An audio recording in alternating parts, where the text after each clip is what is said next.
नमस्कार मेरे श्रोतागण।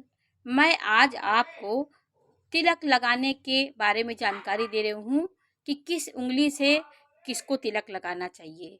यदि पत्नी अपने पुत्र और अपने पति को तिलक लगा रही हैं तो अंगूठे से तिलक लगाने से अंगूठे में एक ऊर्जा शक्ति होती है, जो आपकी ऊर्जा उसमें प्रवाहित हो जाती है।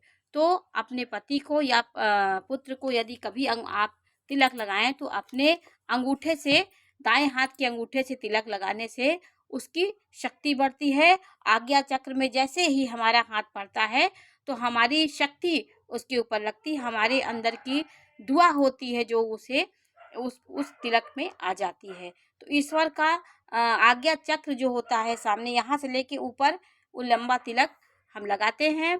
और तिलक लगाने के बाद हम चावल के अक्षत जरूर हमें लगा देना चाहिए। अक्षत शुभ होता है, विष्णु भगवान को ये अक्षत को बहुत शुभ माना जाता है।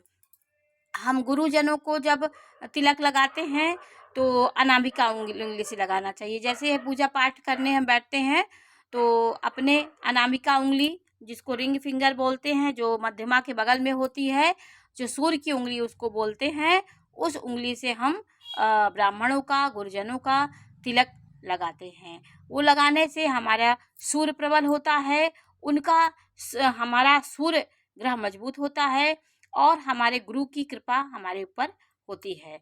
स्वयं को जब हम तिलक लगाते हैं, जैसे हम किसी तिलक लगाएं तो मध्यमा उंगली से हम अपने को तिलक लगाना चाहिए हमें, या भगवान को जब हम तिलक लगाते हैं तो उसी उंगली से लगा लेते हैं। लेकिन जब हम अपना तिलक लगाते हैं कभी, तो हमें मध्यमा उंगली से ही लगाना चाहिए। पितरों को तिलक लगाने के लिए हमें तर्जनी उंगली का इस्तेमाल करना चाहिए। जैसे पितरों की फोटो है, पितरों का हम कोई चीज तिलक अर्पण करते हैं, उनको तिलक लगाते हैं, तो पितरों की फोटो में तो हम तर्जनी उंगली का इस्तेमाल करते हैं। यहाँ पे उंगलियों में हमारे तीर्थों का वास होता है।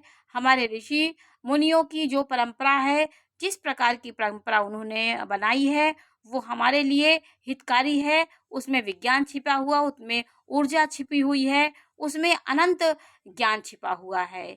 हमारे जब हम चरण स्पर्श करते हैं तो हम चरण के स्पर्श को हम बहुत मानते हैं, क्योंकि ऊर्जा तरंगे हमारी पैरों में निवास करती। जब पैर चरण स्पर्श करते हैं तो उस व्यक्ति की ऊर्जा हमारे अंदर प्रवाहित होती है।